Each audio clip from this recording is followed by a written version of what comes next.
Welcome to the King Connections podcast. I'm your host, King.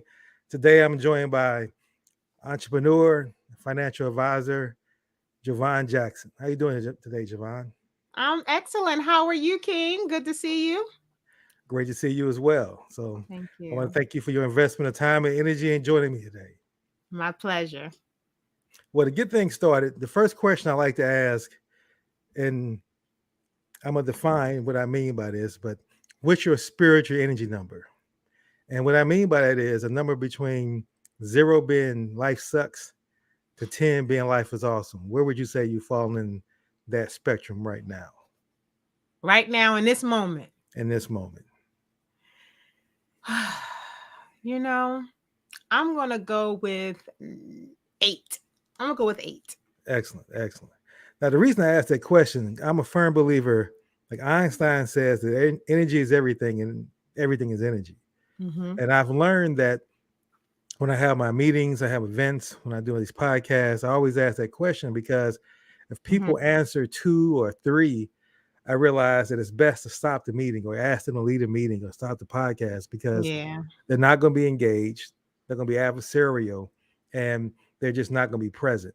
So Gotcha. when people say 7 through 10, that means a person's going to be present, they're going to be engaged, and then infinite possibilities can come from the conversation. So thank you for indulging me with that. Yeah, my pleasure. And it's interesting because I asked a similar question with prospective clients in the beginning, like how important is getting all of this set up for you. This is kind of towards the end of the conversation. And I asked them to rate it as well on a scale of 1 to 10. And I'll do the same thing. If they're not at least a 7, I won't waste time moving forward, because of the same examples that you gave. So totally get it. I love it. Right. It's a good way because, I believe at this stage of my life, I'm all about energy.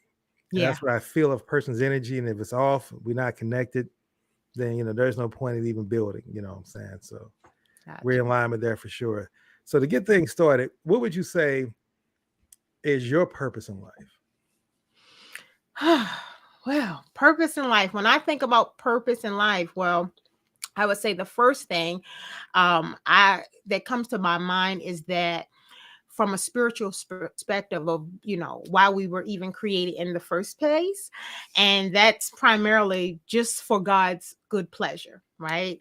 And so when I think about that, first and foremost, why we're all created here, why I'm created here, I believe that in alignment with his good pleasure, he gave us who he gave me, all of us actually, gifts, right, and purpose and destiny.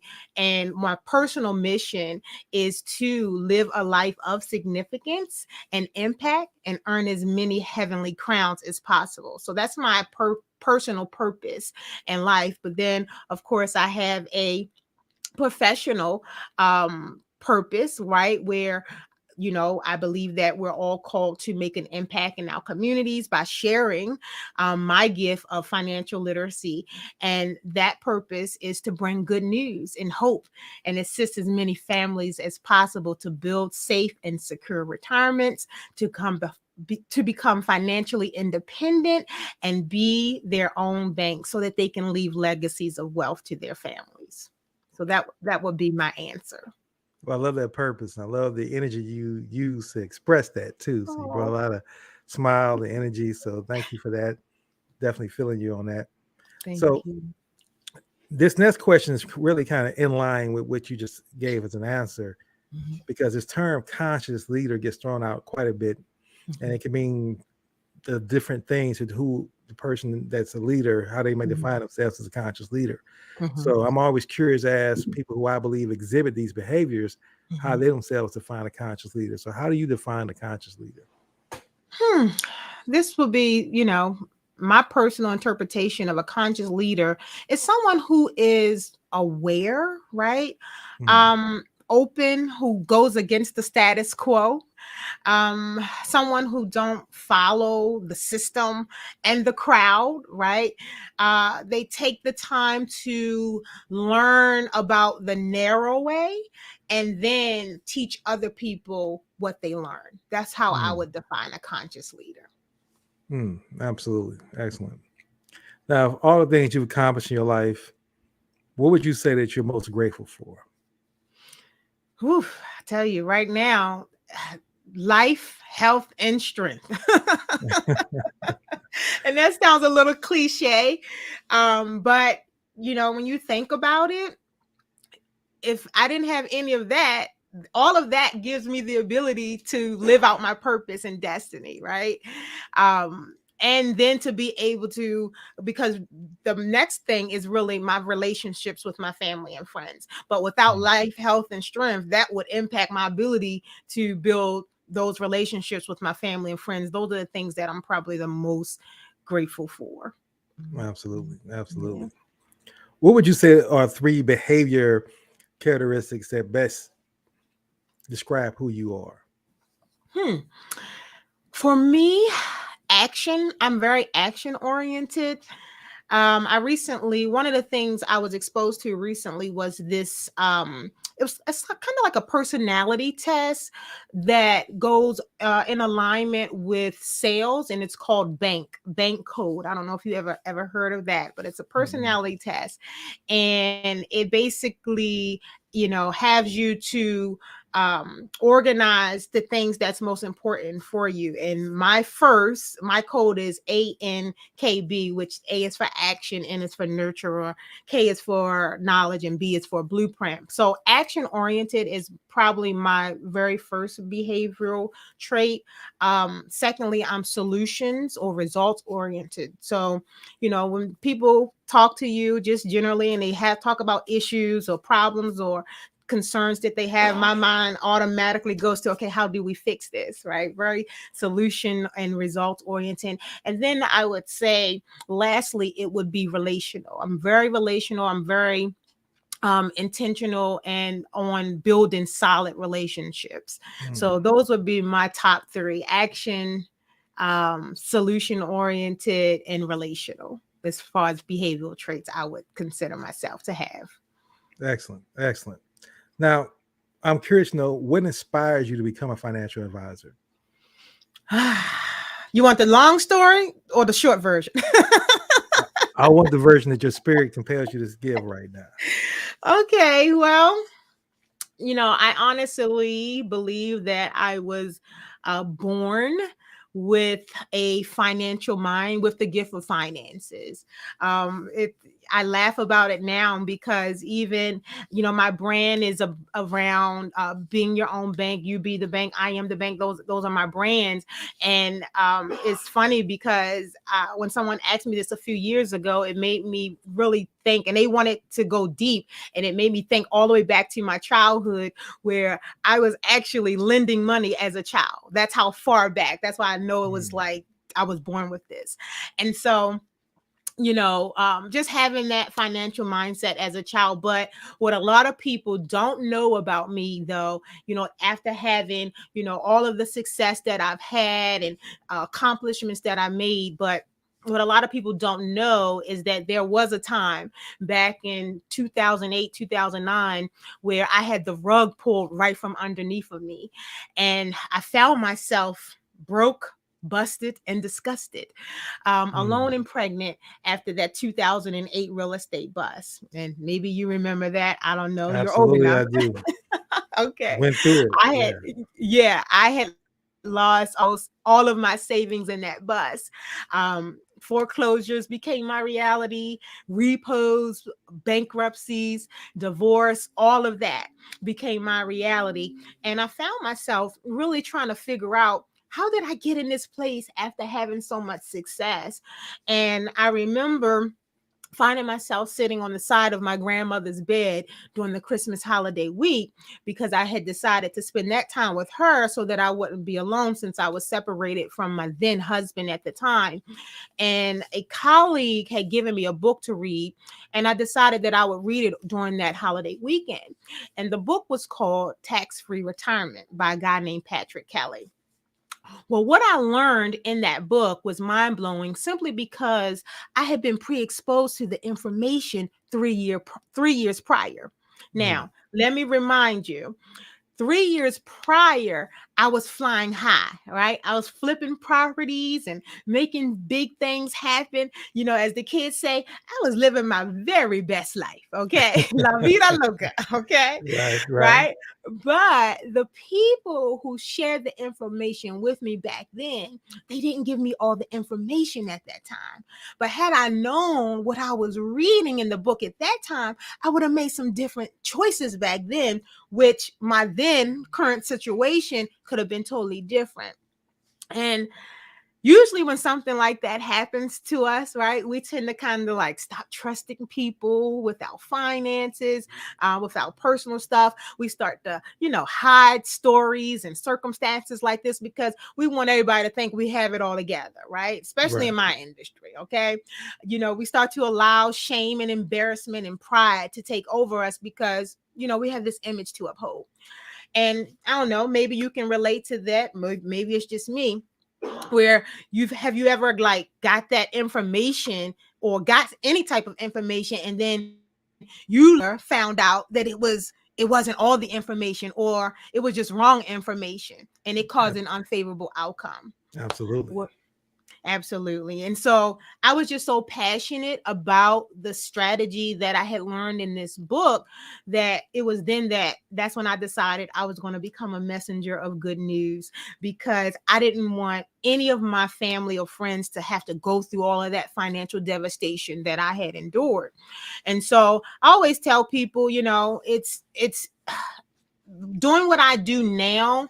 What qualifies me is, not just my credentials and professional acumen, right? But my real life experience, right? Mm. So because not only am I able to sympathize, but I'm also able to empathize with my clients. And so, yeah, that's kind of how I got into it. Real estate started in real estate. Real estate kind of led me to where I am now. But it was during this moment and this time in my life that I said, okay, now it's time to really take it to the next level and, be that good news messenger for people to assist and what I call it, the finance gospel. I'm preaching the financial literacy gospel. Absolutely, absolutely. Yes. Well, we definitely appreciate that, and definitely My appreciate you pleasure. committing to that. My So pleasure. now you use this term quite a bit. It's on your website. It's in your Mhm. bio. Mhm. What do you mean by you be the bank? You be the bank. I love it. Well, first of all, being your own bank is a mindset first. Okay. First and foremost, it's a wealth creator's mindset.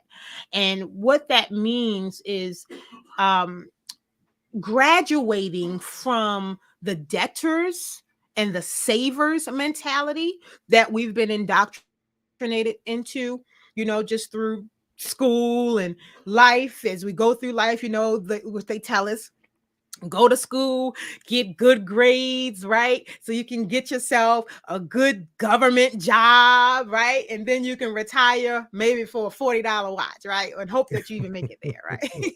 Right, And so we've right. just been indoctrinated into this. And then after that, right? And let me go back. After you go to school, after that, now it's time for you to apply for credit cards and buy houses and buy cars and finance all of these things, where we've been indoctrinated into this debtors mindset or savers mindset. And so after you have developed the wealth creators mindset, then it's a strategy. Okay. It's a strategy or financial position where you have liquidity, use, and control of your resources that you accumulate. Okay. Then you're able to build wealth, just like traditional banks do, using one of the most powerful concepts in the financial world today called leverage.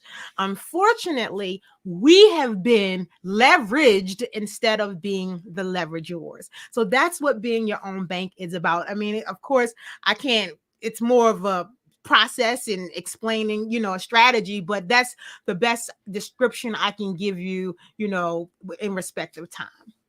Okay. All right. I appreciate that. That's definitely a great concept, definitely Yeah. for folks to adopt. Absolutely. Yeah. Now, in that line, is there a client that you've helped have brought you the most fulfillment? That's tough because, yeah, a lot. A lot of them. I guess I would have to maybe pick something more recent.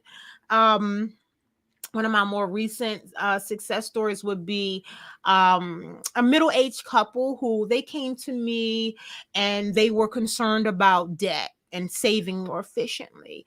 And so they went through my Be Your Own Bank cash flow blueprint, and we were able to take them from 29.2 years in debt down to 10, all while spending the same amount of money they were currently spending. Mm, mm, Right. And so that was a wonderful thing. Now, absolutely. about a few months into their plan, they actually decided to pivot, to make some investments into a new business venture using some of the savings that they had accumulated in their debt payoff plan. And this venture is called Airbnb. I don't know if you ever heard of it. It's pretty popular now. Yes. They decided to pivot and make an investment there, and they implemented this plan with me back in February of 2021. Okay, so so about a few months into, so at that point they implemented the plan with me in February 2021. The wife posted on July of this year where they had earned over $102,000 Hmm. from January to July from their Airbnb business. Wow. Then she posted again last month, or 2 months ago now, that she is now up to over $200,000 in earnings for the Wow. year. Wow. Right? And if that isn't enough, look how bad she is. She decided to start a coaching program, and now she's charging people to teach them how to set up their Airbnb. And so now she's charging them. But what happened was she sent me an email stating about how during one of her discovery calls, her prospects asked her how she had financed the Airbnb. And she told them it was through infinite banking and the Being Your Own Bank. And she was referring them to me because they were also interested in that, in learning about that strategy. And she definitely gave me permission to post her email and share her numbers as a testimony, which I have on my social media page. So, I really get excited about that because so not only were we able to reduce their time in debt down to 10 years, right, from 29 years, where we initially set them up to be debt free, that has been a super accelerated. Now she has a private reserve that she can continue to build more income sources Mm. like Airbnb and rental properties or whatever it is she want to do, that she's able to keep rinsing and repeating. So that's one of my most recent stories because, as I explained about the concept of being your own bank, it first starts with a mindset, right? You have to understand, what wealth creation looks like first and foremost, and Mhm. what's required. And this was a perfect example of a couple who had the mindset. They actually came to me with the mindset, but then once they got the strategy to go along with it, then they were able to implement and just pretty much follow the system, because that's really what building wealth is all about. It's a system. It leaves a lot of clues, and you just basically should be in a position where you're able to rinse and repeat, and that's what they've been doing. So, right, and a young couple too. I don't even think they may, I think the husband is in his 40s, but the wife is in her late 30s. So very proud of that recent success story. Well, that's an excellent story. Thank you Yeah. for sharing that for sure. Yes. Now, my next question would be, what are your thoughts about co-creating with others? And what I mean by that is, with the work that you do, which is to really help individuals begin to change their mindset first Mm-hmm. about how they view finances, and the servant leadership work that you do, Mm-hmm. it's definitely something that's going beyond just what one person can do. So how do you feel about co-creating with others to achieve this higher purpose? Well, let me make sure I understand when you say co-create. You're saying, so when I think about co-creating, I'm thinking about collaboration. Absolutely. That's what I mean. Okay. So yeah, I'm all about that. I'm all about that. In fact, one of my newer mottos for this year has been collaboration over competition. Absolutely. Right? Okay. Okay. Yeah, because unfortunately, especially in the small business business arena in general, we're taught, about sometimes people just kind of come through with a scarcity mindset Mm, where they don't want to share things, they want to keep their secret sauces and all of these different things, but it's so much out here, it's enough for all of us that it's better. And this is what I found in other communities, like they've been collaborating for years absolutely. and now we're starting to get it. Our community is starting to get it and see how much more powerful it is. There's an old African proverb that says, like, if you want to go fast, what is it? If you want to go fast, go alone. If you want to go far, bring some people with you, right? Absolutely. Yeah, I Absolutely. truly believe in that. Absolutely. I'm all about collaboration, and I've been very intentional this year with connecting with people. And I'm not just talking about, becoming friends on social media. I'm talking about real connections. In fact, that's how you and I met. It's like, hey, we're friends on this platform, which we don't know each other, but let's make it a real connection. Let's get off the platform and get on the phone or get on a Zoom and make a real connection. So totally all about it. Absolutely. And so that's why I really asked a question in that context. That's why I call it co-creating, because Okay. right, we can connect on social media, but I'm advocating let's do something like this Mm-hmm. podcast. We're co-creating. And from Right. that can lead to let's do an event together, Exactly. So now we've begun to do things together that we wasn't doing alone. And that just, as you say, amplifies our ability to impact more people. Absolutely. Now, I'm curious to know, with all the servant leadership work that you do, helping others, things of that Mm-hmm. nature, Mm-hmm. working your church, what do you do that brings you most fulfillment in life? Fellowship. Fellowship with family and friends. Okay. Yeah. To be totally honest with you, I don't require a lot anymore.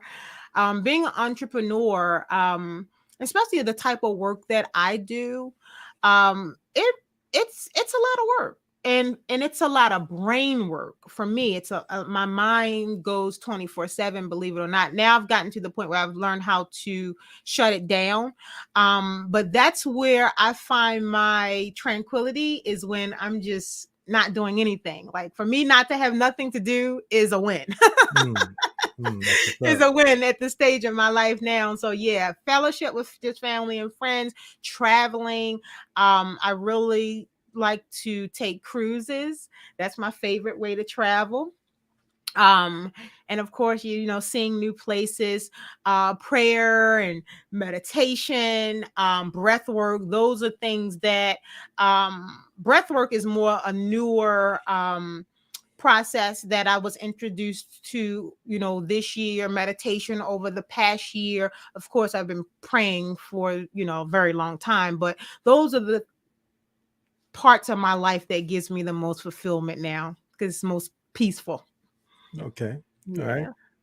Now, we make hundreds of decisions on a given day. We also make Mm-hmm. maybe hundreds of thousands of decisions in a lifetime. Mm-hmm. But I'm curious to know, has there been one decision that you've made that has been the most significant and most meaningful in your life? Oh yeah, that's an easy one. My decision to follow Christ, my faith. Mm, mm, That's my faith, because my faith has allowed me to be who I am today, right? To take a lot of the risks that I've taken, to get through some of those tough times that I described to you, right? It was my faith. Without my faith, I wouldn't be who I am today. I wouldn't be where I am. I wouldn't have accomplished all that I have accomplished.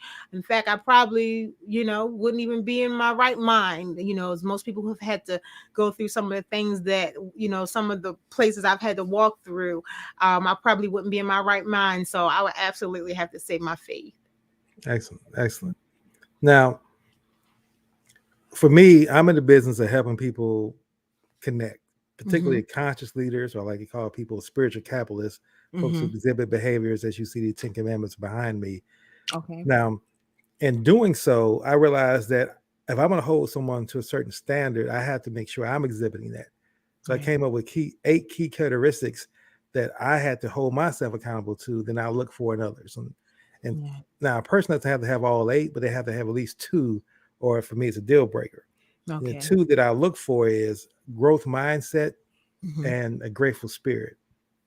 Because all the other six can be built and they can learn that through time. We can grow Mm-hmm. together. But if you Yeah. don't have a growth mindset and you don't have a grateful spirit, then to me, your energy is not going to be in alignment with mine. So I'm Yeah. curious to know, as you build these co-creating relationships with others, are there any kind of characteristics you look for before you make a connection with somebody? I would say for me, first and foremost, is always integrity. It's just, it's hard to deal with someone who is who's not integrable. I have a military background, and you remember, well, if you anyone who's been exposed to the military, there's always those core values, right? Um, and for me in life, it's about connecting with those who are in alignment with my core values. Mm, That's important. Integrity is the first one. And synergy and alignment with what I believe in, and how I see my worldview of how I see the world, that kind of thing. So I don't necessarily have any specifically outside of integrity just being the first one that just pops off my mind. But when I think about what my core values are, I want to connect with people who share those same values as well. absolutely. Yeah. Absolutely. Now, also, one of the services I provide is I help my conscious entrepreneurs and leaders to connect to the best strategic partners that are in alignment, to your point, with Okay. their principles and their values. Mm-hmm. And in doing so, I really go through a complete methodology and assessment to make sure that before I connect people together, that they are aligned on those values, right? Because Mm-hmm. nowadays, having a wrong strategic partner can get you sued or even canceled, as we live in this cancel culture nowadays. Right, So right. I'm just curious to know, who would be a great strategic partner for you? For me, it would be CPAs, accountants, business coaches, anyone who has insight into one's personal finances. They would make great strategic partners for me. Okay, excellent, excellent. Now, each time you and I have talked, and I've seen some videos of you, I've saw pictures of you as well. You always bring this level of 9, 10 energy to the conversation, right? Like right now, you're smiling, right? And so I'm curious to know, are there any morning rituals that you practice that helps you filter out all the negative news that the media tries to put into our heads on our phones about racism, war, poverty, and all these murders? What do you do to kind of shield yourself from that and keep that positive state of energy that you're Don't watch it. Excuse me. But yeah, I don't. I really don't watch the news, but I do. I do have some morning rituals, and of course, all jokes aside, um, but I do not watch the news. But I do have to be informed, especially economically. Being is what I do. I do have to know what's happening. But for me in the morning, I do have some morning rituals. The first thing I do when I wake up in the morning is I just thank God. I'm just like, thank God for waking me up. I just go into a complete state of gratitude from the moment my eyes open up. And then from there, I practice some devotional time. At that time, I use a app on my phone. It's called the Bible app, and in? on there is like it's like a daily process, or what, I don't know what they call it, but basically they'll have a scripture for the day. Then they'll have someone who elaborates on that scripture, maybe about 2 minutes long. It's a video. And then from there, they'll have something for you to read about it, and things like that. So I go through that. That probably, takes several minutes after that. And then I do go into meditation. I use another app called what is that app called? That's called Insight Timer. Insight Timer. It's a free app. I think I may pay for their premium. Maybe I can't remember, but it has hundreds of thousands, and they're not paying me for this, but I'm giving them free advertising right now. But I want to just help somebody that has over hundreds of $1,000 of different type, not thousands of dollars, hundreds of thousands of different meditations practices. And so I spend time there. And then from there, I joined my prayer group that starts at 7 a.m. So for the past, my daughter is 12. I was doing this before she was born. So for well over at least 13 or 14 years, I have a prayer group that meets at 7 a.m. Used to be on a conference call. Now it's on Zoom, and we pray for the next, sometimes it can be a half an hour, sometimes it can go an hour, and to as much as an hour and a half to 2 hours. And I'm on my prayer line, and we're just praying. So like, that's my ritual. That's my morning ritual every single day. Well, Monday through Fridays, we don't meet on the prayer group on Saturdays or Sundays. But yeah, at least Monday through Fridays, that's my morning ritual. Excellent. Yeah. Now, my next question, I'm going to kind of set the context before I give you a chance to answer it. Okay. And that is there a kin connection that you would like to meet? And what I mean by that, it's not necessarily a play on my name or my company's name, but it's a title or a label I've given to an individual who has achieved the level of success in their personal lives, their professional lives, or their career, in which you're saying to yourself, if I can connect to that person, we can do some great things. We can co-create and create some great energy and exponentially have a greater impact. And because I've developed a system that I believe that you can connect to any person as long as you're in alignment. I think anybody who wants to make a connection, I always want to connect and align with people who they want to connect with folks who they're in line with. And so for my example, it's Magic Johnson.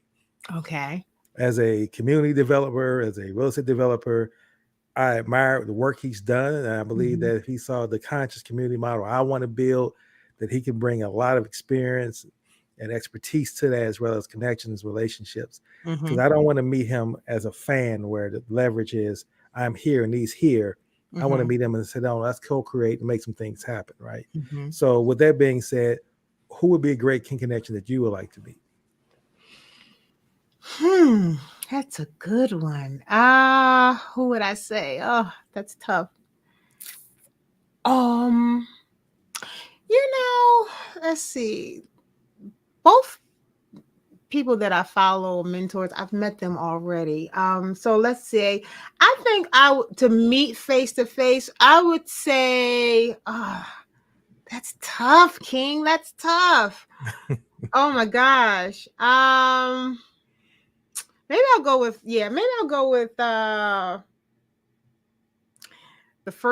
one of the first books that I would say I read that really changed my whole mindset about wealth and just understanding finance. Maybe I would like to meet that author, Robert Kiyosaki.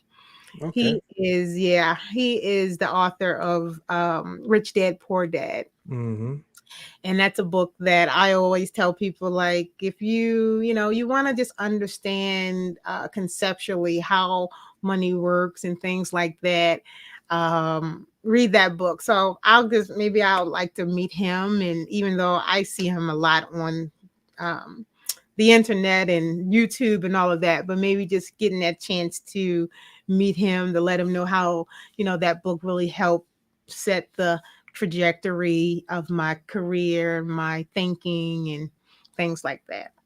I wish I would have had a little more time to think about that, though. But that's just the first thing. I thought, like, I looked over here to the side, I see all my books over here. It's like, oh, maybe pick an author. So that's what I would say off the top of my head. All right. And, speaking of which, my next question is going to be about books. But before I throw that question in, I want to ask this question because I'm advocating the coming together of the movement around spiritual capitalism. Okay. So I'm curious to know, when you hear the term spiritual capitalism, which is not usually used together, right? What do you think about when you hear those two words together in that context? Yeah. Well, spiritual is is an internal, belief. Capitalism is, when I think about capitalism, I think about freedom. Mm. Yeah.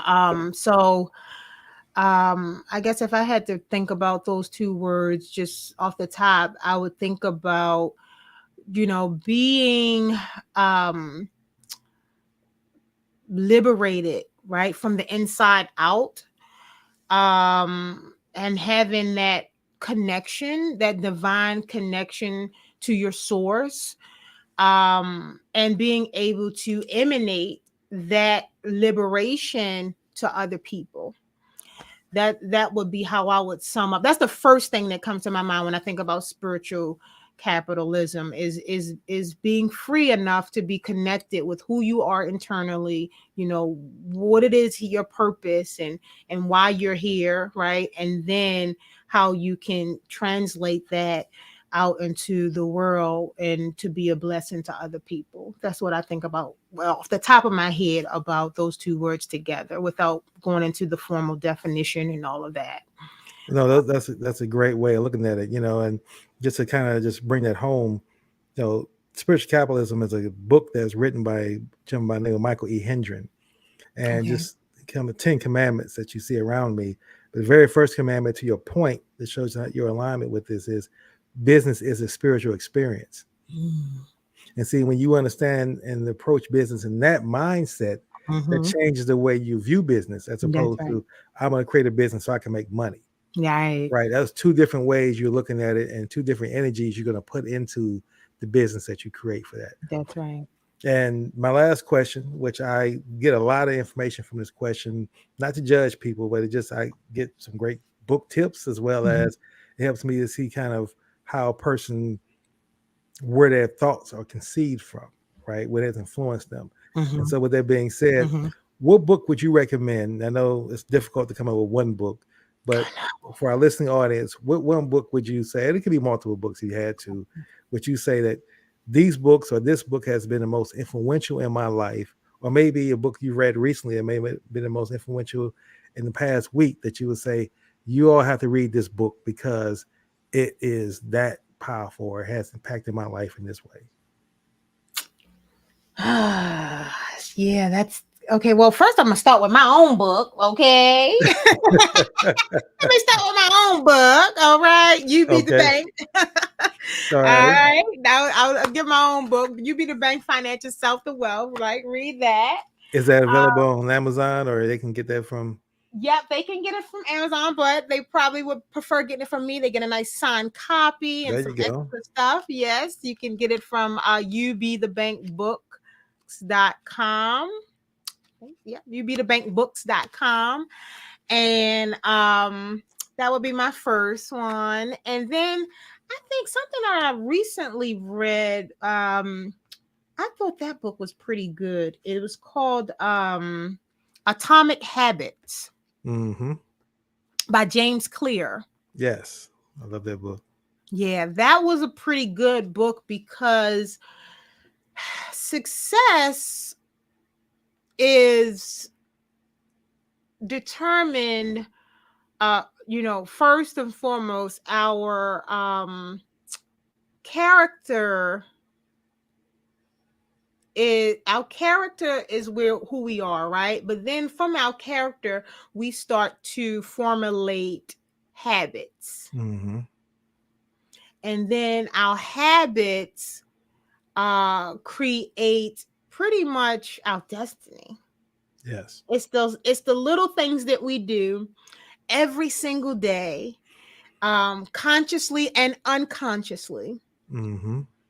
that formulate over time into whatever, right?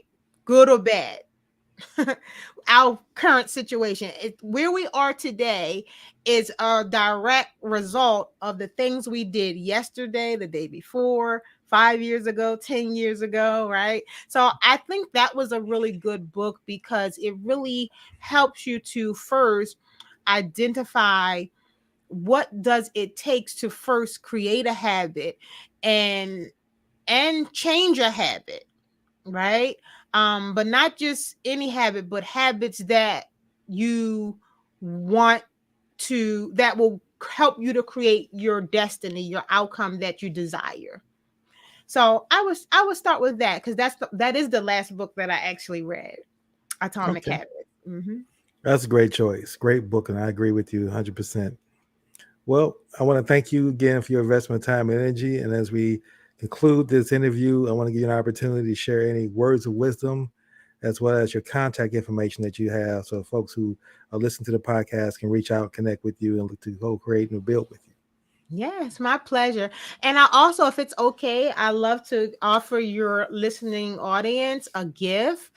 um One of the things that I do, is I help people who go through my cash flow blueprint system. They leave with, being able to eliminate their debt in 9 years or less. They're cutting out their drastically reducing their taxes. They're becoming their own bank. And I'm always ready to serve small business owners and senior executives who are overwhelmed with debt, who are writing big checks to the IRS, and who find themselves in that vicious, repetitive cycle of replenishing their savings just to finance their life or their business. So, one of the things that I want to offer everybody who is listening is a gift, because all of us, one of the things we all have in common is we have dealt with debt, whether it's good debt or bad debt. Okay. Mm-hmm. And so, one of the things I like to offer is a complimentary guide that I created.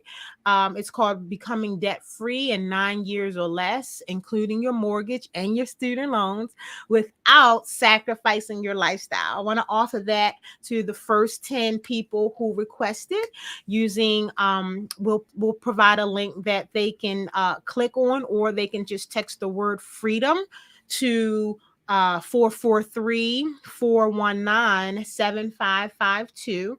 And this free guide will absolutely teach you a debt payoff method that works with your natural behaviors and not against them, so you can confidently achieve your financial goals. You will understand the two most important areas of your finance that impact your cash flow. And just a tip, most gurus don't even never mention this. And so it will also include a 30-minute strategy session with me as well for those who are interested in that. And so they can definitely text that word freedom 443-419-7552. And then we'll also drop a link where this is being uh, shared, and they can click there as well. And so they can also contact me at jovanwalker.net. That's my website. That's JOVANWALKER.net. And then also, I am on all the social media platforms. I'm on LinkedIn as Jovan Jackson. Jovan Walker was my previous name, just so people aren't confused. Mm-hmm. Jovan Jackson on LinkedIn. I am also on Facebook at Dr. Jovan Jackson as well. And then on IG at Jovan Walker _Jackson on Instagram. So I would love to connect with you all socially. And one of the things that I'm also doing in the very near future is creating an accountability group, just for people to do what they know they should be doing anyway, planning their finances. A lot of my clients will say to me when we reconnect throughout the year, I'll say, how you doing with your cash flow and your books and things like that? And they say, Jovan, I was doing great while we were talking, while we were meeting consistently, but once we weren't meeting anymore, I fell off. And so I said, okay, no worries. I participate in a planning group, accountability group, just for planning your week, productivity. And I said, you know what if I can create a similar concept that's all about planning time for your finances. So this is that time where you'll show up to do your budget and to do the things that you should be doing, reconciling your checkbook, whatever it is. We have a whole outline of things we're doing. So if any listeners are interested in that as well, let me know and we'll add you to our wait list for that. But that's going to be phenomenal because we know what we should be doing every week or a couple times a month. But we're just so distracted. We're so busy with all other things. And so I think this will be a great group to help people to do what they should be doing and get on track or stay on track, one of the two. So I'll be happy to offer that as well to your audience. Absolutely. Absolutely. Well, again, thank you very much for investing your time, your energy, your wisdom, as well as being vulnerable and asking questions. So thank you for that. My And pleasure. we'll make sure that we put your links out when we market this out to our listening audience. When you hear the replay, you get a chance to get this information as well. So again, listening audience, thank you all for listening to another episode of the King Connections podcast. Until our next interview, our next episode, everyone, I want to wish you a blessed and productive weekend and the rest of part of your day. Thank you, Jovan. My pleasure. God bless everybody. The best.